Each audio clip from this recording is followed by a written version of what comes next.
Hi everyone, welcome back. Thanks for joining us today. We've got a brand new story to share with you, so let's begin. My name is Julius, and if you had told me years ago that my kindness would lead me into the most humiliating betrayal of my life, I would have laughed in your face. But life has a way of proving us wrong. I provided, and I did my best to be the man my wife and stepdaughter needed.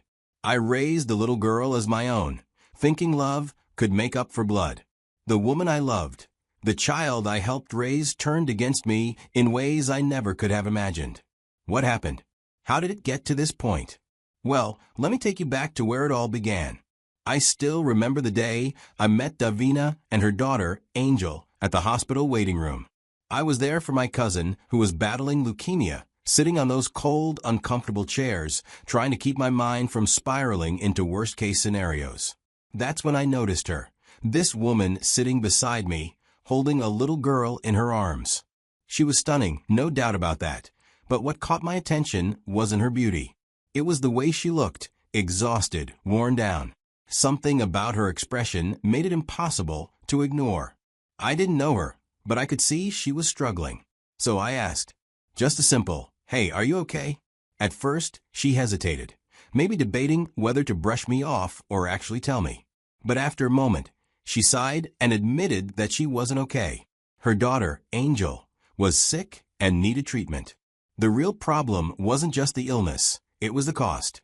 She had no one to turn to, no financial backup. Her child's father had walked away before Angel was even born. Now it was just her, carrying the burden alone. I don't know what it was, but I felt something shift inside me. Without overthinking it, I told her I'd cover the hospital bill.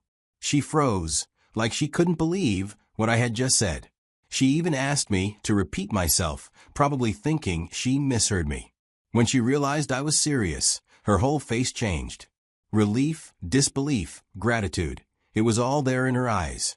She thanked me over and over, and for the first time since I sat down, she smiled. Before I left, we exchanged numbers. And then life moved on.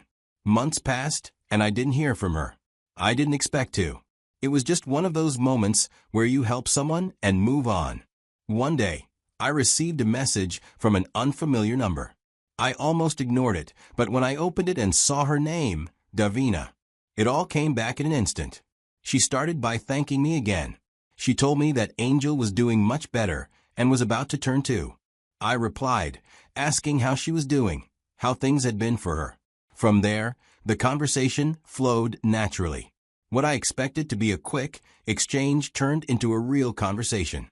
She told me about work, about the struggles of raising a child alone, about the exhaustion that never really went away.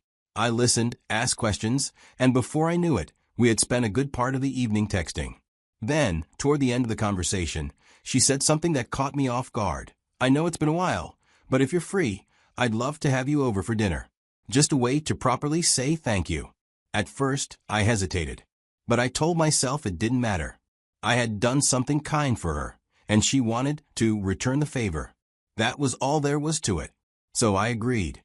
That dinner turned into something much more than just a meal. It was just a simple home-cooked meal in a small but cozy apartment. We talked about everything and nothing, and for the first time, I saw her laugh without the worry hiding behind it. That night was the start of something. After that, we started talking more often. Texts turned into phone calls turned into late-night conversations, and before long, we were spending time together whenever we could. It didn't take long before feelings got involved, and we both admitted it. We wanted this. We wanted us. I had no doubts about what I was getting into. I knew she had a child, and I wasn't just dating her. I was stepping into both their lives. But I told myself that love was about actions. I had shown her who I was. I had proven that I was there for her when she needed help the most. I thought that was how love worked. I had no idea how wrong I was. We didn't date for long before deciding to get married. We had a quiet, simple wedding, the way we both wanted it. For me, it wasn't about the wedding itself. It was about the commitment I was making, not just to Davina, but to her daughter, Angel. I knew from the beginning that if I was going to be with Davina, I had to be a father to Angel too. And I wanted to be. She was still just a little girl, innocent and full of life. She had already been abandoned once by the man who was supposed to be her father. I wasn't going to let her go through that again. From day one, I treated Angel like my own. I never wanted her to feel like she was different or separate from me. I was there for every milestone. I wasn't playing the role of a father. I was her father. And for years, it felt like we had built something strong, something real. For the longest time, I believed Angel saw me as her real father. She never called me by my first name, only Dad. I was her protector, her provider, and I thought that bond was unbreakable. But everything changed when she turned 13. I don't know exactly how she found out, but one day, out of nowhere, she was different. She looked at me like I was a stranger, like I had been lying to her all along. Overnight, the warmth in her eyes turned cold. She became distant, angry, and defiant. It was as if she decided that because I wasn't her biological father, I had no right to tell her anything. At first, I tried to be patient. I knew teenagers could be difficult, and I thought it was just a phase. But the rebellion only got worse. She refused to follow the most basic house rules. I told her to be home before dark. She started coming home later and later. I asked her to share her location for safety. The world is dangerous, especially for young girls. She refused. And then there was the one rule I was most firm about: no relationships at such a young age. I knew what could happen, the risks, the consequences. But to her, I was just being overbearing. She saw my care as control. The more I tried to guide her, the more she pushed back. I could feel the respect slipping away. No matter what I did, I was now the enemy. One evening, I came home from work, tired but glad to finally relax. As I walked past the dining table, my eyes landed on Angel's phone. It was right there, screen still lit up from a recent notification. I wouldn't have given it a second thought, but something made me pause. Possibly it was instinct or how secretive she had been acting lately. I picked it up and opened the message. At first, I thought it was just typical teenage chatter, nothing unusual. But as I scrolled, my stomach tightened. The conversation wasn't between Angel and a schoolmate. It was with a man, someone much older. I checked his profile, did some quick digging, and my worst fears were confirmed. This was a grown man, clearly in his 20s, talking to my barely 16-year-old stepdaughter. Compliments, flirtation, plans to meet up. It didn't take a genius to see where this was headed. I didn't hesitate. I took the phone straight to Davina, expecting the reaction any mother should have: concern, maybe even panic. She didn't even look at the messages properly before turning on me. "Why are you going through her phone?" she snapped. "That's her privacy, Julius. You can't just invade her personal space like that." I was stunned. Privacy? Was that really her biggest concern right now? A grown man was grooming our daughter, and instead of standing with me, she was acting like I was the problem? "Davina, do you even see what's happening here?" I tried to reason with her. This isn't about snooping. This is about protecting Angel. She wasn't having it. She dismissed my concerns like I was overreacting, like I was some controlling father who just wanted to police Angel's life. I could barely process what was happening. This was a dangerous situation. Any parent with sense would take action. But Davina? She just blew it off. And from that moment, things only got worse. Angel took full advantage of her mother's attitude. Her behavior spiraled fast. She stopped coming home on time, completely ignoring any rules I tried to set. Some nights, she'd stroll in long after dark, stepping out of cars driven by men who were clearly too old to be hanging around a teenage girl. I'd confront her, and each time, she'd roll her eyes and brush me off like I was nothing. "Mind your business," she'd snap. "You're not my real dad anyway."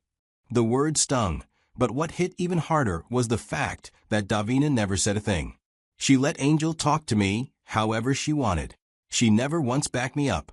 I was watching everything fall apart, powerless to stop it. One day, I came home earlier than usual. My wife, Davina, and Angel, my stepdaughter, were sitting in the living room, and across from them sat a man I had never seen before. He had a striking resemblance to Angel, though not identical, but close enough.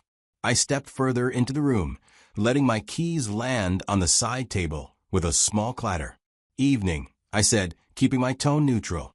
My eyes moved between them, lingering on Davina. Normally, she would offer some kind of introduction, a simple, "Oh, this is so-and-so," but she said nothing. Angel didn't speak either. They both just sat there, watching me, as if waiting for something. I glanced back at the man. He didn't acknowledge me properly, didn't offer his name, didn't extend a hand. The silence in the room stretched, heavy and awkward. Still, I kept my composure. If Davina wanted to tell me who he was, she would. If not, I'd find out soon enough. So I did the only thing I could do. I nodded slightly and walked past them. Later that night, when the man had left, I turned to Davina, needing answers. "Who was that?" I asked, keeping my voice steady. She didn't hesitate as she answered, "That's Angel's real father." For a moment, I thought I misheard her. Angel's real father? After all these years? After everything? I had raised Angel since she was barely 2 years old. I took a deep breath, forcing my emotions down. "Why would you bring him here without telling me first?" My voice was calm, but inside I was boiling. That one question was all it took to set off an explosion. Angel's face twisted in anger, and she shot up from her seat. "Do you think we're your slaves? That you can control what we do?"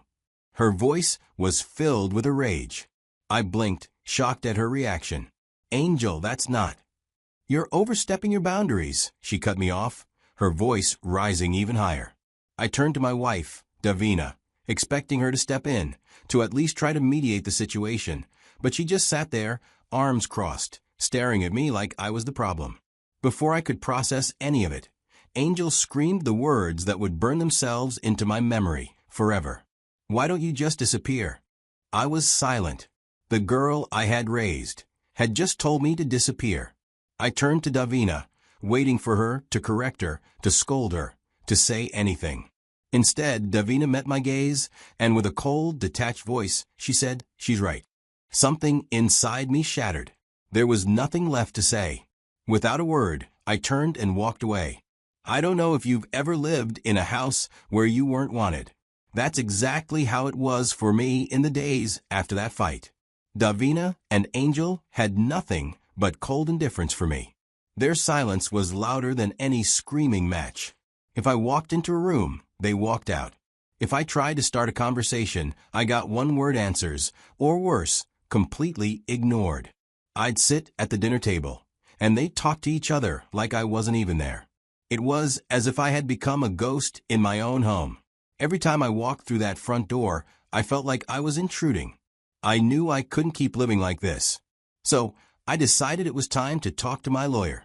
I wanted to know my options, to figure out how to walk away from this mess without losing everything I had worked for. I scheduled the meeting, thinking I was the one making the first move.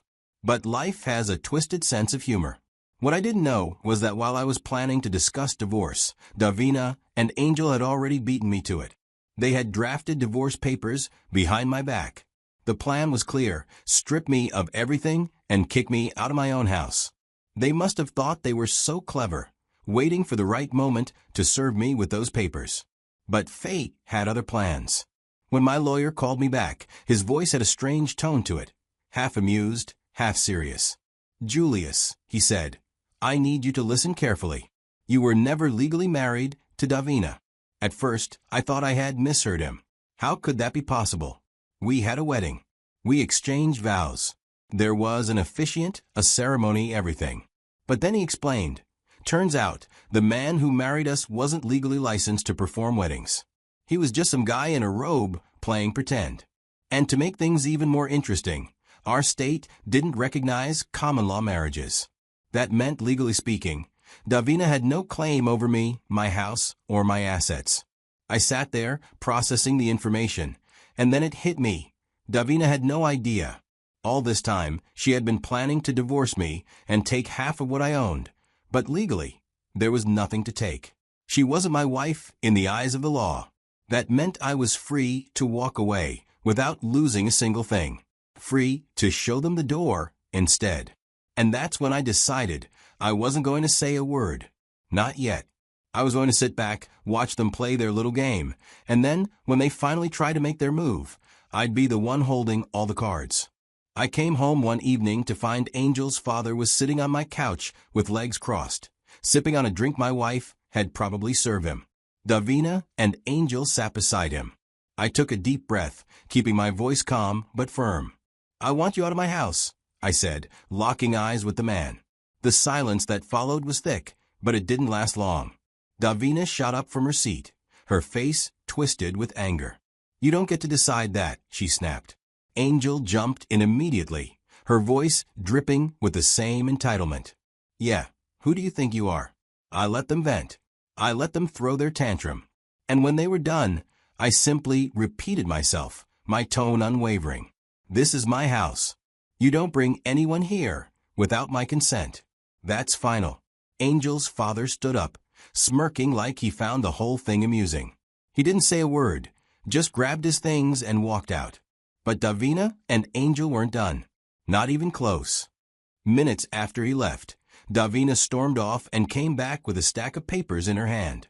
She slapped them onto the table like she was presenting some grand checkmate. Angel stood beside her, arms crossed, a smug look on her face. "Sign it," Davina said. "You wanted to be done with us? Fine. Here's your divorce. Let's make it official." I looked at the papers, then at them. And I laughed. I could see the confusion flash across their faces. They expected rage, panic, desperation. Instead, I just sat back in my chair, still smiling. "Divorce," I said, shaking my head. "From what marriage?" Davina scoffed. "Oh, don't start playing games now," she said, rolling her eyes. "Just sign the damn papers." I leaned forward, resting my arms on the table. "You should really go check with your lawyer before you embarrass yourself any further," I told her, my voice calm, almost amused. Because we were never legally married. For the first time that night, she didn't have a quick response. Her confidence cracked, just a little. Angel looked between us, clearly confused. "Mom." Davina hesitated. Then, without another word, she grabbed her phone and left the room. The next morning, she was gone for hours. When she finally returned, her face was pale, her expression hollow. She had gone to see her lawyer. She had done the checking, and she had learned the truth. Davina didn't say a word. She just sat down, staring at nothing. Angel, still unaware of the full extent of the disaster, whispered, "Mom?" But Davina had no answers, because for the first time she had lost, and there was nothing she could do about it. Later, I sat at the dining table. As Davina stood before me, her face was filled with desperation. There's no doubt she couldn't find any loophole. Finally, she spoke, softer than I had ever heard it. "Julius, please, we can fix this. I made a mistake." I watched her for a moment. She realized she had no legal claim to anything. She now wants to fix things? "No, Davina," I said, my voice steady. "There's nothing left to fix. I had already made my decision. You and your daughter have 3 days to get out of my house." I stood up, leveling my gaze at her. "Go be with your baby daddy." She opened and closed her mouth as if she wanted to argue, but there was nothing left to say. Angel, her precious daughter, was watching from the hallway. She didn't look angry anymore. If anything, she looked nervous, like she finally understood that actions have consequences. But it was too late for regret. The next few days passed in silence. They packed their things without a word, moving like shadows through the house. There were no more insults, no more shouting, no more fake displays of dominance. Just quiet acceptance of a fate they had brought upon themselves. When the last box was carried out, I stood at the doorway, watching as they stepped outside for the final time. There was no satisfaction in their downfall, only a deep, overwhelming sense of peace. I had wasted years trying to build a family with a woman who had never truly valued me. I had poured my time, effort, and love into raising a daughter who never saw me as her father. But now I was free. I closed the door behind me. I had lost years of my life, but thank God it ended like this. People like to say that karma always wins. But the truth is, it doesn't. Not always. We've all seen terrible people walk away without consequences, and good people suffer for doing the right thing. But in this case, karma did what it was supposed to do. It didn't just punish the guilty. It saved me from a life where I was nothing more than an ATM and a doormat. Some betrayals destroy only the betrayer. Davina, an angel, thought they were setting me up for failure, that they would walk away with my money and my house while I struggled to start over. But in the end, they played themselves. They wanted to see me broken, but all they did was set me free. So what do you think? Was I too blind in the beginning? Should I have seen this coming? Or do you think I did the right thing by giving them a chance?